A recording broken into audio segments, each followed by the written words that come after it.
there's been a lot of heated debate about the creation of diversity and inclusion roles and whether they do more harm than good.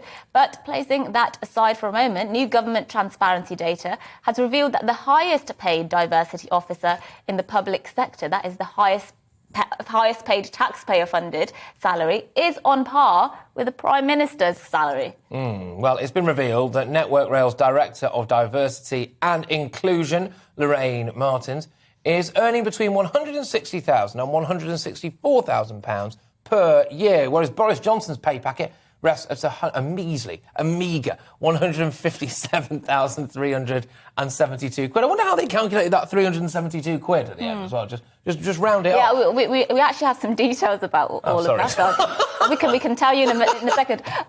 We're joined now to discuss this by our Culture and Social Affairs editor and host of the discussion on Sundays at 3 p.m, of course, Inaya Folarin Iman. Inaya, why does Network Rail need a diversity chief?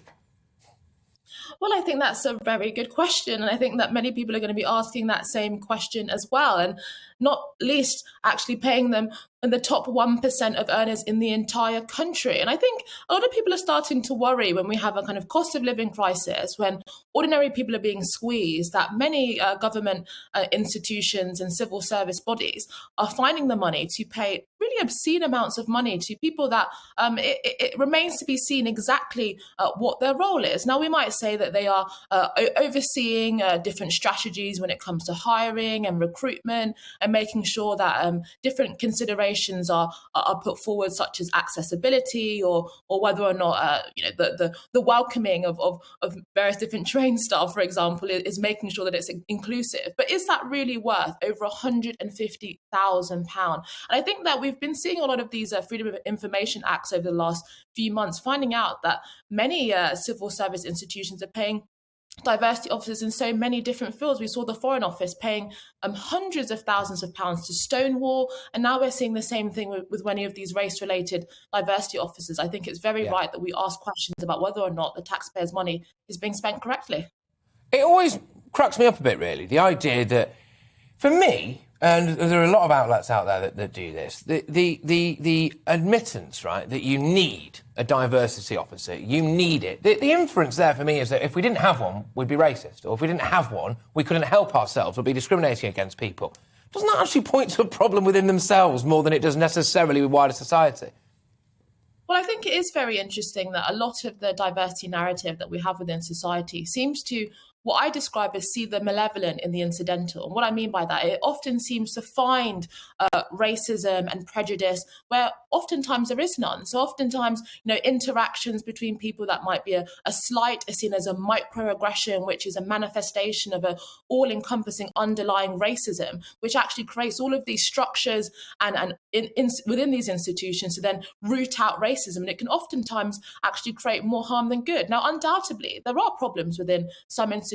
I think undoubtedly considerations about how different things might be interpreted by different cultural backgrounds and ethnic groups. I think that's good. I don't know if you need to necessarily hire someone at £150,000 a year to do that. I think that all of us should be broadly aware about different backgrounds and things like that. I think that's just being sensitive to the recognition that we live in a diverse society. And I think most people are well-meaning and good faith and are more than happy to consider how different things affect different people. And I think a lot of these structures that are being put in place, I actually think open the door to quite ideological and political motivation. So actually, Guido Fawkes, in their report of this, actually found that this woman was often engaging with liking and retweeting tweets that were very hostile to Boris Johnson and the government. Now, of course, she might have her own political views, but that should be a private matter. And you really do wonder if someone's in higher pay than the Prime Minister in a role that is publicly funded, whether or not they should be so overt with very politicised viewpoints. Yeah, and I don't quite understand it as well. I mean, at the end of the day, this role exists, right? They're being very well remunerated for it. We are paying for that. And yet they're also saying that this is, in many cases, quite a horrible country with a lot of disadvantages and this, that and the other. There's a bit of a hypocrisy there, isn't there?